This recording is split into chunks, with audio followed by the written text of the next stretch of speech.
मैं अगर बारिश हूं तो तुम पे टूट जाने की इजाजत दे दो.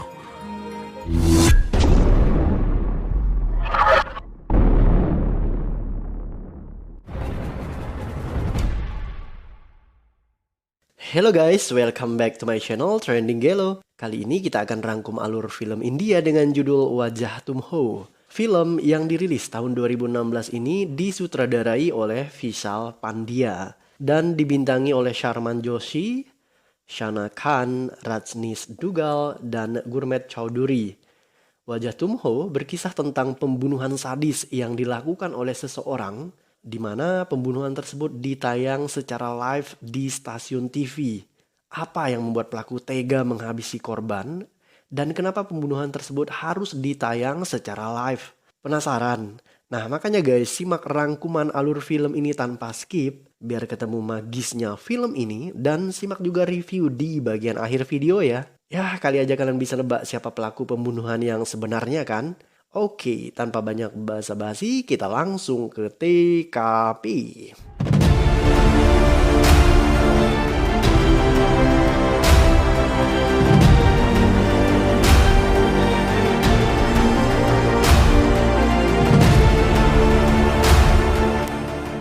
Film diawali dengan adegan di mana seorang polisi bernama Sarnaik sedang mengendarai mobil.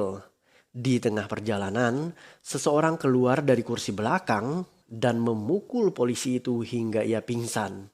Sarnaik tersadar dan menemukan dirinya terikat dengan mulut dimasuki selang yang diisi bensin. Pembunuh kemudian membajak stasiun TV Global Times Network dan menayangkan pembunuhan polisi Sarnaik secara live. Pembunuhan sadis dilakukan dengan cara mengisi bensin ke dalam tubuh sang polisi melalui mulutnya dengan menggunakan selang hingga ia tewas.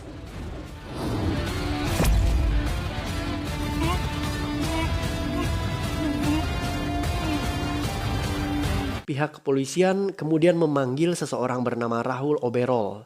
Ia adalah pemilik Global Times Network yang super tajir. Dalam interogasinya, seorang polisi yang bernama Kabir menuding jika Rahul melakukan siaran langsung pembunuhan polisi Sarnaik hanya untuk menaikkan rating stasiun TV miliknya. Rahul membantah tudingan itu. Menurutnya stasiun TV mereka dihack oleh seseorang. Karena tidak ada bukti yang kuat, Rahul akhirnya dibiarkan pergi oleh polisi Kabir.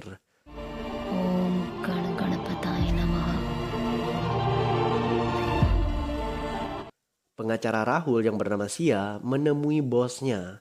Sia mengatakan bahwa polisi Kabir adalah orang yang bersih dan ia tidak bisa disuap. Untuk itu, Rahul harus mengikuti semua protokol dan prosedur kepolisian. Sia juga menjanjikan bahwa selama ia yang menjadi pengacara Rahul, pria itu tidak akan tersentuh oleh siapapun. तो फिर चलो ले चलो मुझे कोई ऐसी जगह. Diketahui jika Sia memiliki seorang kekasih yang bernama Ranveer dan mereka sudah berpacaran selama 1 tahun. Polisi Kabir memiliki anak bernama Suhani, namun istrinya sudah meninggal dunia. Saat bercengkerama dengan anak sematawayangnya, Kabir kemudian mendapatkan panggilan telepon dan sejurus kemudian ia segera bergegas ke kantor polisi. Di kantor polisi, Sia dan Rahul sudah menunggu Kabir. Mereka ingin menjelaskan bahwa stasiun TV miliknya benar-benar dihack oleh seseorang. Dalam pertemuan itu, Rahul menghadirkan kepala teknisi stasiun TV-nya yang bernama Max. Sedangkan Kabir menyertakan seorang konsultan kriminologi sekaligus pengacara kepolisian untuk menangani kasus tersebut. Pria itu adalah Ranveer, kekasih Sia. Max mempresentasikan bagaimana stasiun TV mereka diretas oleh hacker. Menurut Max, hacker yang meretas stasiun TV itu adalah hacker dengan skill tingkat dewa dan tak bisa dihentikan. Saking cerdasnya hacker ini, ia sulit terdeteksi. Alamat IP sang hacker juga selalu berganti-ganti saat dilacak. Rahul is a shrewd businessman, not a psychopath like that hacker whoever he is. And I feel, rather I'm sure that he's innocent. Saat bertemu kekasihnya, Sia meyakini jika Rahul tidak bersalah dalam kasus tersebut. Namun Ranpir mengatakan bahwa waktulah yang akan membuktikan siapa penjahat yang sesungguhnya. Polisi mengetahui ternyata sebelum diculik, Sarnaik melakukan panggilan telepon dengan seseorang yang bernama Karan.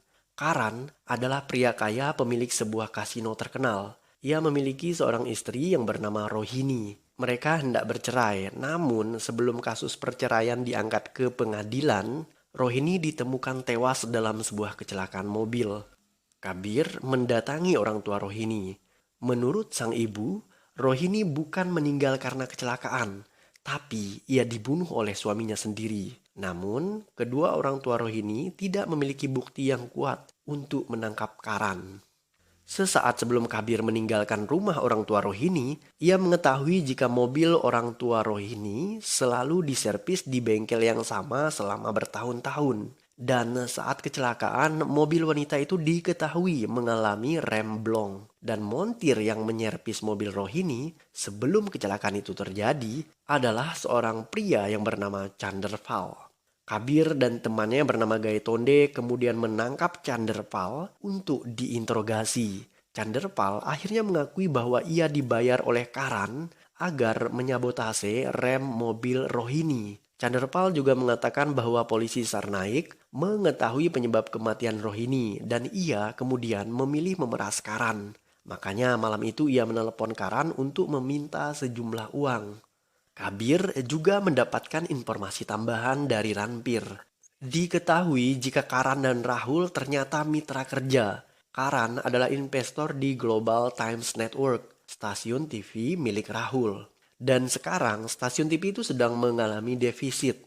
Sekalipun mitra, Rahul pernah mempermalukan Karan di depan umum dan peristiwa itu sempat heboh di media.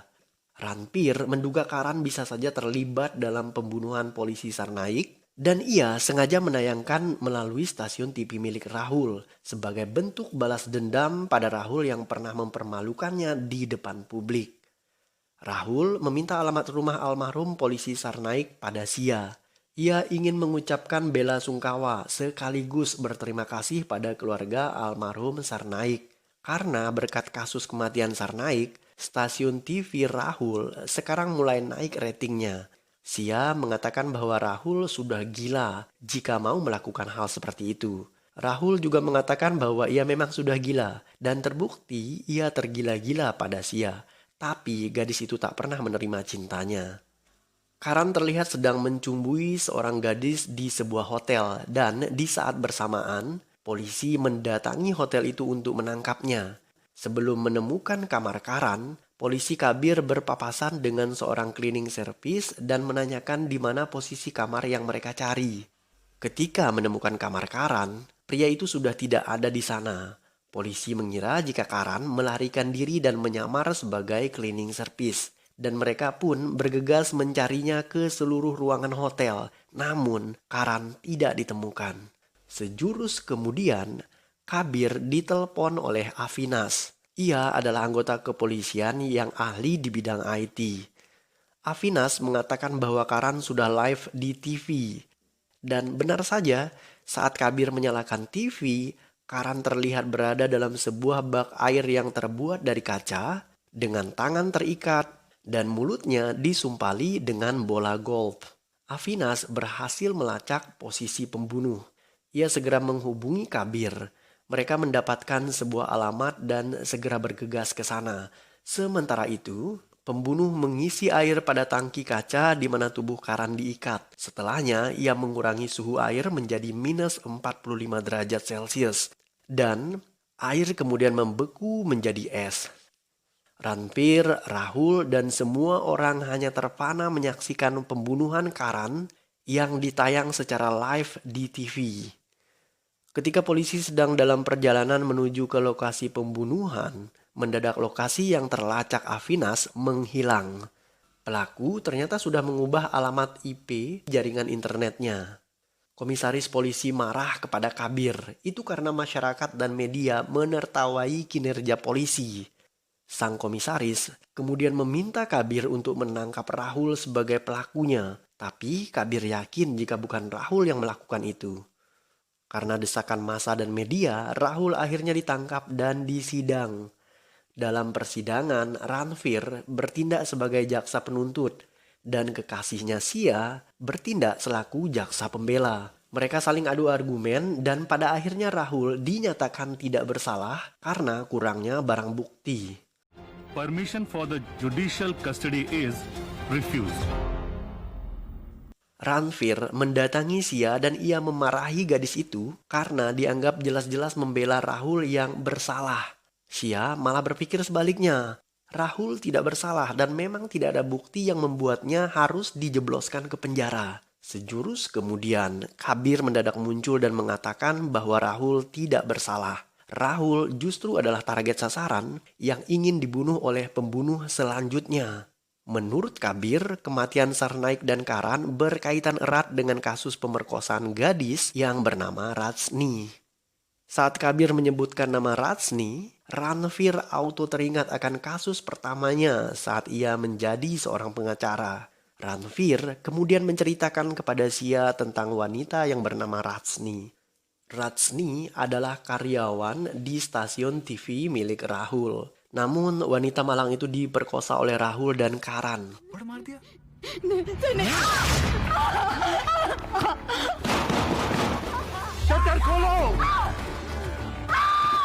Seorang pria tua yang bernama Sharma menyaksikan kejadian itu. Sharma kemudian lapor polisi, namun semuanya terlambat. Rajni sudah diperkosa dan pelakunya melarikan diri. Rajni menunjuk Ranveer selaku pengacaranya dan mereka memiliki saksi kunci dalam kasus pemerkosaan itu, yaitu Tuan Sharma. Tapi pria itu dinyatakan tewas dalam sebuah kebakaran karena konslet arus listrik. Padahal Tuan Sharma sebenarnya sengaja dibunuh oleh Rahul, Karan, dan Sarnaik. Tujuannya adalah agar menghilangkan saksi kunci. Hal itu membuat Ranveer kalah dalam gugatannya dan keadilan untuk Rajni tidak dapat ditegakkan. Seseorang dengan suara pria menelpon Kabir dan ia meminta Kabir untuk mundur dari kasus itu. Jika Kabir menolak, maka nyawa Kabir adalah taruhannya. Tapi sang polisi tak gentar. Ia tetap akan menemukan kebenaran di balik kematian Karan dan berniat melindungi Rahul. Oke guys, ceritanya makin complicated aja nih. Siapakah pembunuh sadis yang telah menghabisi Sarnaik dan Karan?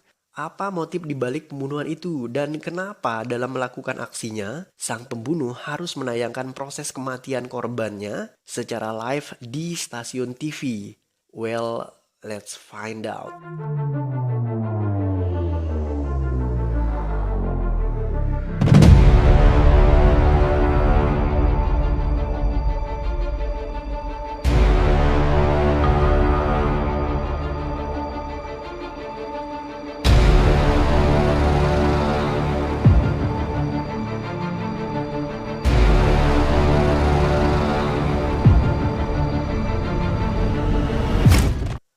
Kabir bertandang ke rumah Max untuk meminta bantuan pria itu agar melacak siapa yang telah menelponnya. Diketahui jika Max adalah kepala teknisi Global Time Network. Ia adalah orang yang sangat paham IT. Ketika tiba di rumah Max, pria itu tidak ada di sana. Sang ibu menjamu Kabir dengan segelas air putih. Sambil menunggu, Kabir tak sengaja melihat 3 foto di kamar Max, yaitu foto polisi Sarnaik, Karan, dan Rahul. 2 foto diantaranya yaitu foto Sarnaik dan Karan sudah diberikan tanda silang. Sedangkan 1 foto lainnya yaitu foto Rahul belum diberi tanda silang. Itu artinya Rahul belum dihabisi. Sejurus kemudian Rajni mendadak muncul di belakang Kabir. Wanita itu menggunakan kursi roda yang artinya ia tak punya daya buat menghabisi Sarnaik dan Karan. Setelahnya, Kabir akhirnya mengetahui jika Rajni adalah pacar Max. Kabir segera mengadakan konferensi pers terkait kasus kematian Sarnaik dan Karan. Ia juga menetapkan Max sebagai buronan polisi. Kabir mendatangi Rahul dan mengatakan bahwa ia akan menjaga ketat pria itu dari percobaan pembunuhan Max. Rahul sendiri memutuskan untuk terbang ke Amerika sampai saat Max bisa tertangkap. Baru ia akan kembali ke Mumbai. Di malam harinya, giliran Sia yang mendatangi Rahul. Wanita itu memutuskan berhenti bekerja di stasiun TV milik Rahul. Setelah ia mengetahui bahwa Rahul adalah pemerkosa gadis yang bernama Rajni. Keberangkatan Rahul menuju bandara dikawal ketat oleh polisi Kabir CS. Tapi Rahul mendadak batal terbang ke Amerika karena diabetesnya mendadak kambuh dan jika tidak dirawat di rumah sakit, pria itu akan meninggal di udara. Seseorang dengan sengaja menukar insulin yang biasa dikonsumsi Rahul agar diabetes pria itu kambuh. Dengan demikian ia batal terbang ke New York, Amerika. Saat dibawa ke rumah sakit, Max menghentikan ambulan dan menculik Rahul. Rahul memelas kepada Max supaya pemuda itu tidak membunuhnya. Namun seseorang datang dan masuk ke dalam ruangan itu. Dia adalah Sia. Sia menjelaskan bahwa ialah yang telah membunuh Sarnaik dan Karan, bukan Max. Ia melakukan itu untuk balas dendam atas kematian ayahnya.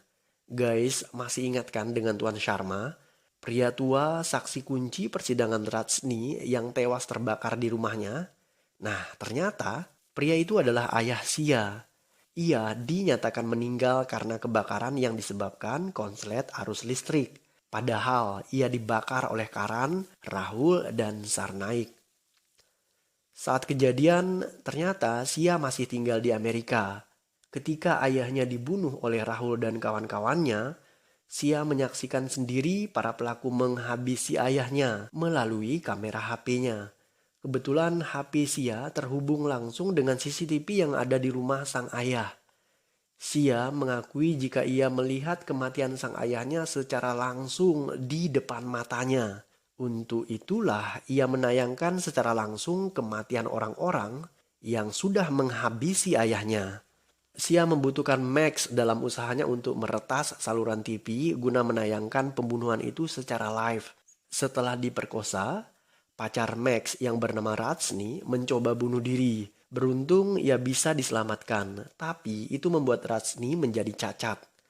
Setelah Sia mengetahui apa yang menimpa Max dan kekasihnya Rajni, ia mengajak pria itu bekerja sama dalam membasmi Rahul CS. Sebelum Rahul berangkat ke New York, Sia mendatangi rumah Rahul dan tak hanya untuk mengundurkan diri dari perusahaan Rahul, tetapi juga untuk menukar insulin yang biasa dikonsumsi pria itu agar diabetes Rahul kambuh. Sia menyuntikkan kadar gula ke dalam tubuh Rahul dalam jumlah yang banyak. Dan ia bersiap untuk menayangkan kematian pemuda itu secara live. Namun saat Max mencoba meretas stasiun TV Global Times Network, Kabir meminta Avinas untuk mematikan koneksi satelit untuk stasiun televisi itu. Rahul secara mengejutkan mengatakan bahwa pelaku pembunuhan ayah Sia bukan hanya 3 orang, melainkan ada 4. Dan orang keempat ini adalah dalang dari semuanya. Dan yang mengejutkan adalah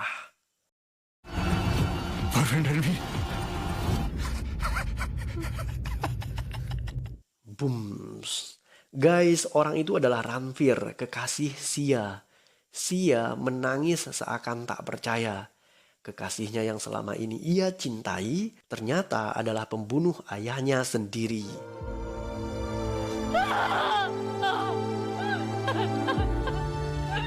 Sia menelepon Ranvir. Pria itu akhirnya datang ke TKP. Melihat tempat itu, Ranvir jadi sadar jika itu adalah tempat pembantaian Karan dan Sarnaik.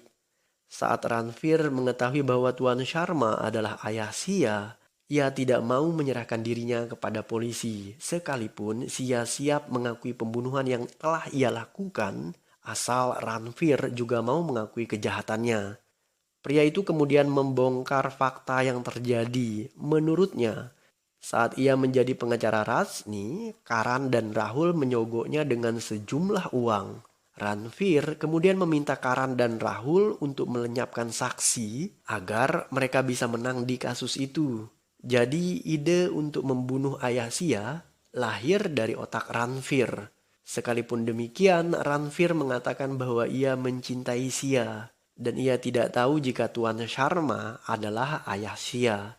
Ternyata saat Ranvir mengakui semuanya, Sia rupanya menelpon Kabir dan polisi itu mendengar semua pengakuan Ranvir. Ranveer mencoba melarikan diri, tapi Sia melemparnya dengan pisau. Pria itu mencoba membunuh Sia. Perkelahian antara Ranveer dan Sia berlangsung alot, tapi tentu saja pria itu di atas angin. Dan saat Sia terdesak, polisi Kabir datang. Setelah menghajar Sia, kali ini Ranveer harus baku hantam dengan polisi Kabir. Ranveer kalah duel, dan di saat polisi Kabir ingin menangkapnya, Sia menembak Ranveer.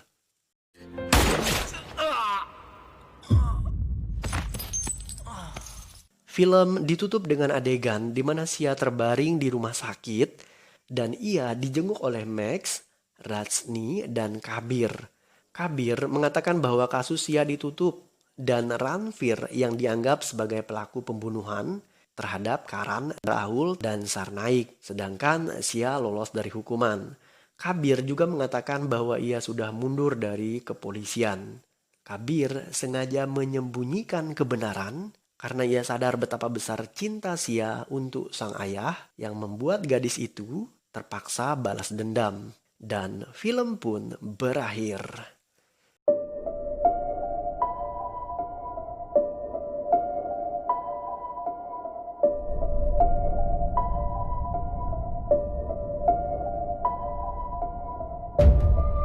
Oke guys, it's review time. Menurut aku pribadi, kekuatan utama di film ini adalah plot twist di ending cerita.